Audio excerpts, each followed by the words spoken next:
প্রিয় রান্নাঘরের বন্ধুদের জানাচ্ছি আমার অফুরন্ত ভালোবাসা, সাথে আমার নতুন আরও একটা রেসিপি নিয়ে চলে এলাম তোমাদের মাঝে। তো বন্ধুরা, কেমন আছো বলো? নিশ্চয়ই ভালো আছো, আমিও খুব ভালো আছি। তো এরকম প্রতিদিন নতুন নতুন রান্না নিয়ে আসতে তোমাদের কাছে কিন্তু ভীষণ ভালো লাগে। তো চলো দেখা যাক, আজকে আমি একটা ভর্তা বানিয়েছি। কিসের ভর্তা সেটা দেখো, কি দিয়ে বানিয়েছি। তো চলো, প্রথমে আমি কড়াতে 1 গ্লাস জল দিয়ে দিলাম। যেটা আমরা নিয়মিত জল খাই প্রতিদিন, সেই গ্লাসে 1 গ্লাস জল দিয়ে দিয়েছি। দিয়ে দিলাম লঙ্কা গুঁড়ো, দিয়ে দিলাম হলুদ গুঁড়ো, স্বাদ মতো নুন দিয়ে দিয়েছি। এবারে এখানে কি দিচ্ছি দেখো, টমেটো দিয়েছি একটা 4 ফালি করে। এবারে 2টো পেঁয়াজ দিয়ে দিলাম ফালি করে। এবার হচ্ছে 1 মুঠো রসুন, ছাড়ানো রসুন, আর 1 মুঠো আদা কুচি। এবার দেখো, সমস্ত ইলিশ মাছের লেজগুলো আমি জমিয়ে রেখেছি।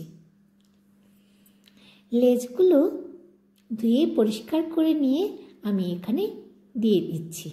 ভাবছো এটা কি রান্না হচ্ছে? তো দেখতে থাকো মজার। এটা হচ্ছে সম্পূর্ণ একটা নতুন রেসিপি আমার প্রিয় রান্নাঘরের। তো তোমরা অবশ্যই একবার ট্রাই করো এরকম নতুন একটা রেসিপি। তো লেসগুলো দিয়ে আমি ঢাকা দিয়ে দিলাম। বেশ ভালোভাবে যখন ফুটে উঠেছে, কিছু কাঁচা লঙ্কা দিয়ে দিয়েছি। একটু ঝাল ঝাল হবে, বেশ ভালো লাগবে। ঢাকা দিয়ে দিলাম আবারও। বেশ কিছুক্ষণ ভালোভাবে সেদ্ধ করে নিয়ে পুরো জলটাকে প্রায় আমি শুকিয়ে নেব।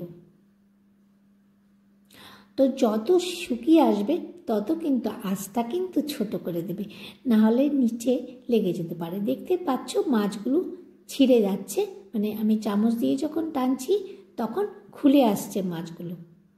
আরও কিছুক্ষণ আমাকে সিদ্ধ করতে হবে, যেই জলটা রয়েছে সেই জলটা একদম টেনে যাবে। তো বন্ধুরা, আজকের রেসিপিটা হচ্ছে দারুণ একটা মজাদার রেসিপি। এবারে দেখো জলটা প্রায় শুকিয়ে গেছে। আমি কিন্তু এটা ঠান্ডা হওয়ার জন্য প্রায় ঘন্টাখানেক রেখে দিয়েছিলাম, একদম যাতে ঠান্ডা হয়। এখানে রসুন আদা সব কিন্তু সেদ্ধ হয়ে গেছে। এবার দেখো সব নিয়ে আমি মিক্সি বলে দিয়ে দিয়েছি। তো বন্ধুরা, ইন্টারেস্টিং না এই রেসিপিটা?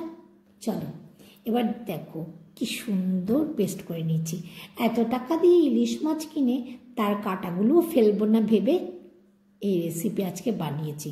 টাকাটা একদম নষ্ট হতে দেবো না, তাই তো বন্ধুরা বলো? দেখো এখানে আমি পরিমাণ মতো কিন্তু তেল দিয়ে দিয়েছি, অবশ্যই সাদা তেল। তোমরা চাইলে সর্ষের তেলও ইউজ করতে পারো। আমাদের ঘরে সর্ষের তেলের ব্যবহার একটু কম, তাই আমি সাদা তেল দিয়েছি। এবার তেলটা কড়াইয়ের চারপাশে লাগিয়ে নিচ্ছি।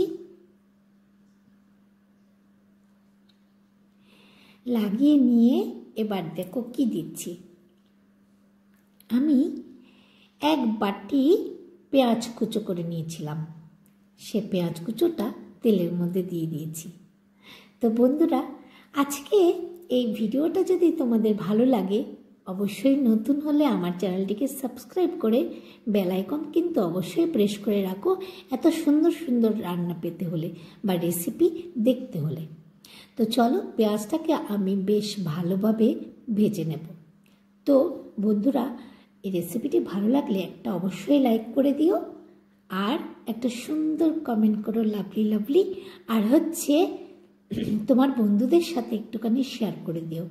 বড় হলে আমার নমস্কার নিও, আর আপনার বন্ধুদের বা তোমার বন্ধুদের একটু শেয়ার করে দিও, যাতে এই রেসিপিটি ওরাও সহজে বানিয়ে নিতে পারে। আমাদের বাড়িতে লেজ খাওয়ার লোক নেই।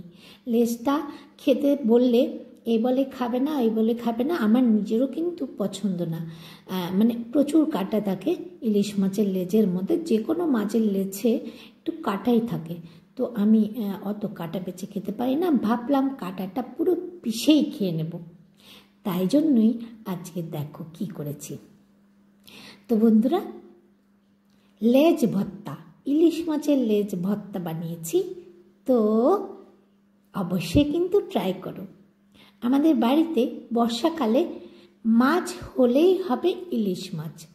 সেই তো আমার খুব পছন্দ বলে, তাই জন্যেই বাজার থেকে এই বর্ষাকালে ইলিশ মাছেই কিন্তু বেশি আসে। এবার দেখেছো পেঁয়াজটা কিন্তু আমি বেশ বাদামি করে ভেজে নিয়েছি। এবার পেস্ট করা সেই মশলা সমেত মাছের লেজগুলো যেটা পেস্ট করেছি সেটা আমি এখানে দিয়ে দিয়েছি। এবারে এটাকে কিন্তু আমি বেশ কিছুক্ষণ ভেজে নেব, একদম পুরো শুকনো শুকনো টান টান হয়ে যাবে। এটা একটু অল্প আঁচের মধ্যে করতে হবে। তো আমি এই একটু একটু নেড়ে ছেড়ে অল্প আঁচ দিয়ে দিয়ে অন্যান্য কাজ কিন্তু আমি শেষ করে নিচ্ছিলাম। তো বন্ধুরা, বাকি এর পরে কী কী দিচ্ছি দেখতে পাচ্ছ রঙটা কিন্তু অনেকটা পাল্টে গেছে। তো বন্ধুরা, এত সুস্বাদু একটা রেসিপি ঝটপট বানিয়ে ফেলো। আমি ঠিক যেভাবে করেছি সেভাবেই করো।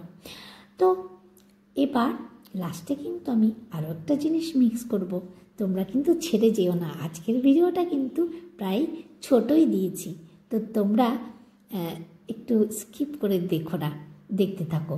দেখো এখানে আমি আরও কিছু কাঁচা লঙ্কা চিড়ে দিয়েছি যাতে গন্ধটা আরও অপূর্ব হয়।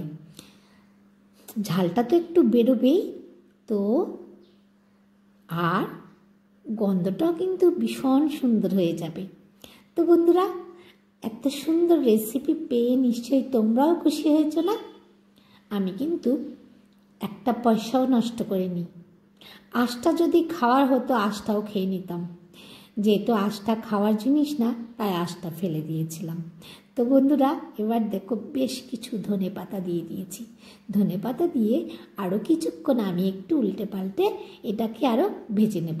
এবার চলো আমি একটু ডেকোরেশন করে নিয়েছি, দেখতেই পাচ্ছ কিছু ধনেপাতা রেখে দিয়েছিলাম, মাঝখানে দিয়েছি। তো টাটা বন্ধুরা, ভালো থেকো। আরও নতুন নতুন রেসিপি পেতে